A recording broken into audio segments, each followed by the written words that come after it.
Olá, tudo bem? Seja muito bem-vindo ao EGTI. Eu sou o professor Elianai, estamos na disciplina Tecnologias Emergentes e nós vamos falar hoje na aula 4.2 sobre IIoT, Industrial Internet of Things, ok? Vamos lá? Bom, o que nós vamos falar hoje?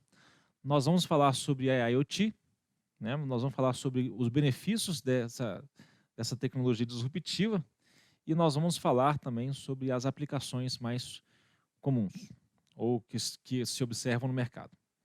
Bom, primeira coisa, pessoal, e aí? Essa questão da internet das coisas é simplesmente uma modinha ou é realmente uma tecnologia disruptiva, né?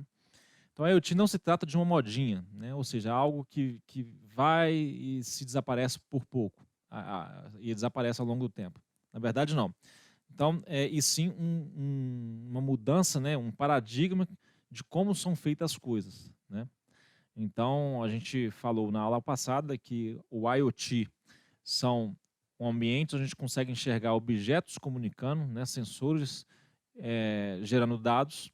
Esses dados agrupados geram informações, gerado informações e casado informações A com informações B, geram indicadores para tomar de decisão, né? Então, a Accenture realizou um estudo e estima que a internet industrial das coisas, né, o IoT como forma de a gente está falando, pode adicionar 14,2 trilhões na economia global até 2030, né? Isso, pessoal, já dá-nos uma expectativa de que realmente, além de ser não ser uma modinha, é também uma área que realmente vai gerar muito dinheiro na economia e que vai ter muitos investimentos e é uma tendência para os próximos anos, né? Já é uma tecnologia atual, né? Então, o IoT é o futuro da indústria, tá? Bom, benefícios que nós podemos observar em relação ao Industrial Internet of Things. Então, eficiência operacional e maximização dos lucros, né? O que vem ser eficiência operacional? Um dos fatores, né? Você produzir mais com menos, é você conseguir encontrar e receber informações mais apuradas, mais rápidas e, obviamente, maximização do lucro, né? Quanto menos desperdício você tem, mais lucro você tem.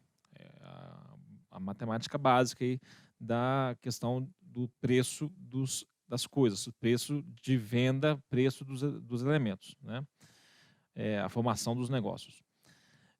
Outra coisa, novos serviços e modelos de negócio são gerados com esse IoT. Então, então a gente pode perceber que ultimamente, né, o que tem sido gerado de serviços novos no mercado que antes não eram vistos, né, ou seja, um novo nível de customização tem acelerado e tem gerado esse tipo de situação. Além disso, maior conhecimento para tomar decisões. Ou seja, pessoal, como no ambiente IoT você tem diversos objetos comunicando, os sensores impulsionando dados ali, então isso faz com que você tenha uma riqueza maior de informação. E essa riqueza maior de informação faz com que você tenha agrupadas mais informações e essas informações eh, estruturadas, elas geram, de certa forma, indicadores e meios de interpretação para que você tome uma melhor decisão. Além disso, a iniciativa da tecnologia da informação, a área de TI, para planejamento de recursos, gerenciamento de relacionamento com clientes e sistema de suporte de decisão, né? Ou seja, como, de certa forma, a área de TI que tem maior aderência a esse tipo de tecnologia, então ela, de certa forma, terá como pano de fundo ter um bom planejamento de recursos e de gerenciamento de relacionamento com os clientes, para que isso possa, de certa forma, gerar resultados, de fazer essa mecânica girar, né? Essa engrenagem girar. Além disso, tecnologia de operações que monitora e controla equipamentos de campo, fabricação e processos de produção. Então, a gente observando aí, por exemplo, imaginem num ambiente de cafeicultura, né, de plantio de café, e aí você tem ali diversos sensores, diversos objetos ali impulsionando dados que ele pode falar de diversos dados a partir das captações, umidade do ambiente, sobre a questão de possíveis pragas a partir dos sensores que são avaliados, como que está o teor de adubação do solo e assim por diante. E isso vai gerar, de certa forma, meios para você controlar e tomar a decisão. Bom, vamos apresentar aqui algumas aplicações que já são vistas já no ambiente. Então, o grupo Michelin, né, que é uma das grandes fabricantes de pneus no mundo, né, utiliza sensores dentro dos pneus combinado com diversos tipos de análise, né?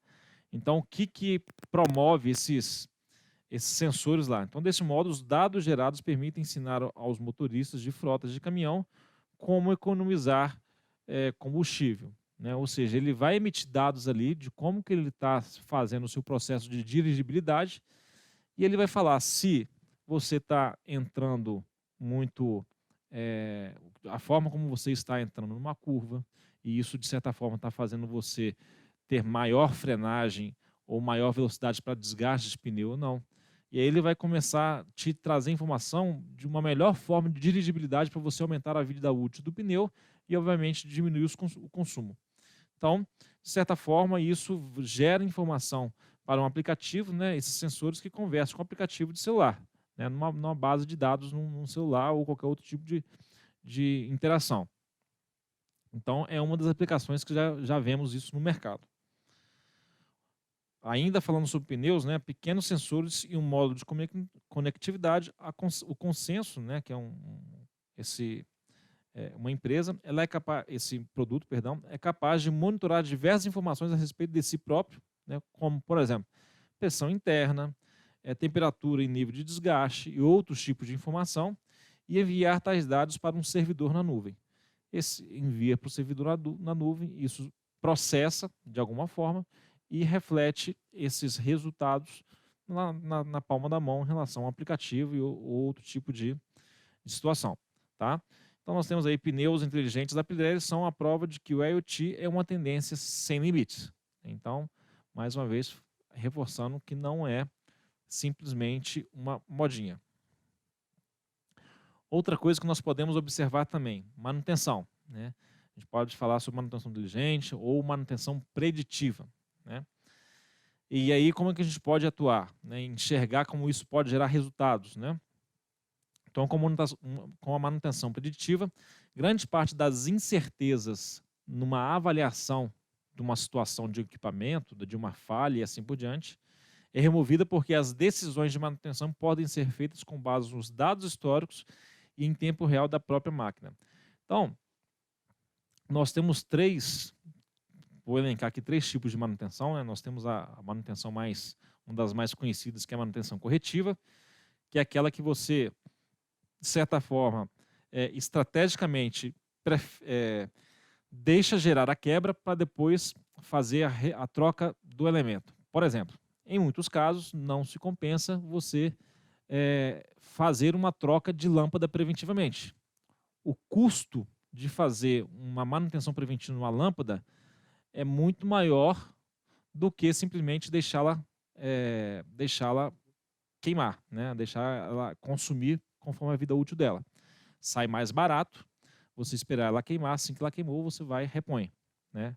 Por exemplo, você tirar uma lâmpada e para começar a fazer testes nela, alguns tipos de testes, assim por diante, isso acaba sendo não muito economicamente viável.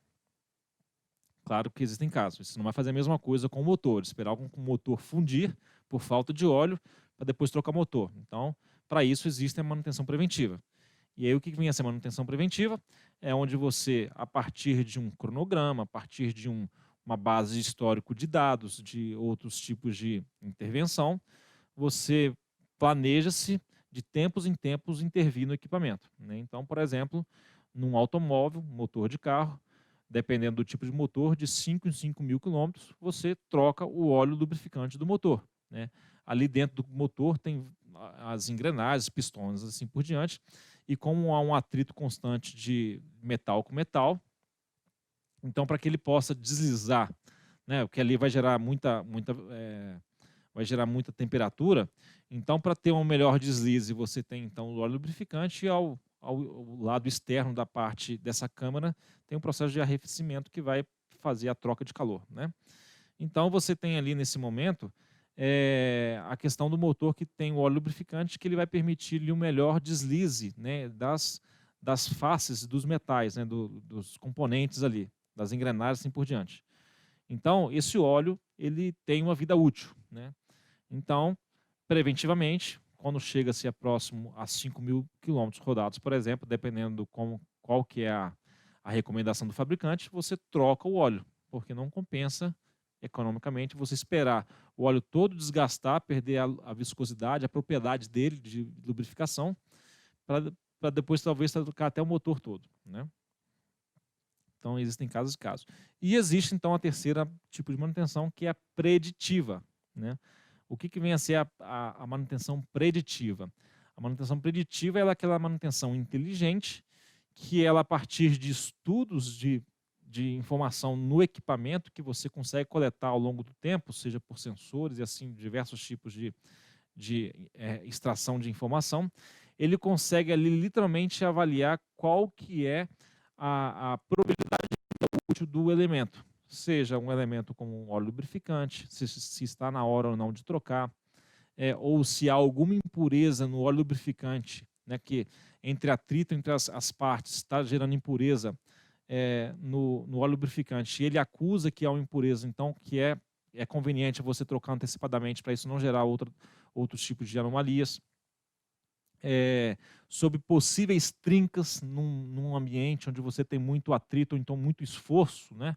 Você tem muito esforço, então você tem ali uma análise de trincas e assim por diante.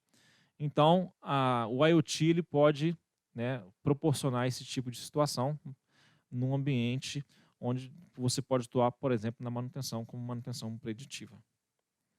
Vamos dar um exemplo aqui de como que isso pode conversar, né, esse IoT, de forma totalmente integrada, e que isso, de certa forma, gera conforto para o ser humano. Lembra que a gente está falando desde as primeiras aulas, falando que a tecnologia em si, um dos fins dela é literalmente proporcionar cada vez mais ao homem conforto. Então imaginem só que vocês têm, num filtro da casa de vocês, um sensor integrado ao filtro com aquele carvão ativado. Então dentro desse filtro existe um sensor que ele vai falar sobre a vida útil do carvão ativado que tem ali. Então o que acontece? Na hora que ele percebe que ele está próximo ao fim da vida útil dele, e essa vida útil dele é bem correlacionado à quantidade de água que ele filtra, né, e não necessariamente somente pelo tempo, e sim pela quantidade de água que ele filtra.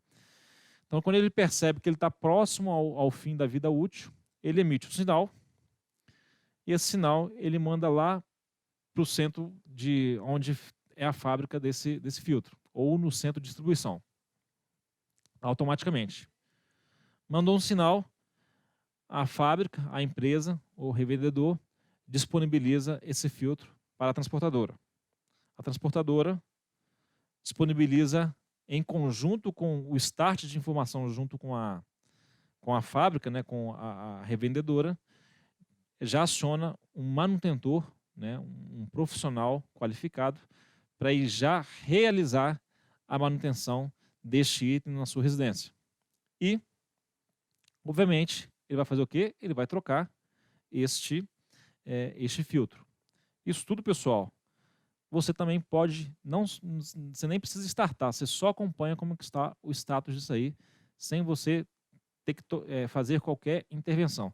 Simplesmente com essa questão da internet conversando, os objetos conversando com o sistema. Então, relembrando, você tem lá então um ambiente onde um sensor, né, um objeto que é o filtro, ele está conversando com o ambiente, jogou informação para o servidor, esse servidor mandou informação para o revendedor, né, lá fabricante, que disponibilizou para uma transportadora, que ao mesmo tempo conectou com um profissional que ia realizar a manutenção, realizando a troca na sua residência. É uma das aplicações que a gente pode entender como atuantes no mercado, dentre outras várias. Bom, o que nós vimos aqui hoje então, pessoal? Então, a IoT é realmente é a indústria do futuro, né, o IoT. Então, realmente ela veio para ficar, né? Então, há diversas formas e meios para poder alavancar o modelo de negócios das empresas. Então, a gente falou sobre a customização, né? Então, a gente pode enxergar diversas áreas de atuação. Além disso, potencializar os resultados das empresas com a aplicação do IoT, ou seja, robustecer o volume de dados, porque quanto mais dados, melhores informações, quanto mais melhores informações e elas cruzadas, melhores indicadores e melhores tomadas de decisões estratégicas, assim por diante. Ok? Bom, pessoal, na próxima aula falaremos sobre as tendências do IoT. Bom, eu convido você para reler a apostila, para assistir a videoaula caso tenha alguma dúvida. Faça exercícios, acesse qualquer dúvida no fórum de dúvidas e eu vejo você na próxima aula. Tá ok? Um forte abraço. Tchau, tchau.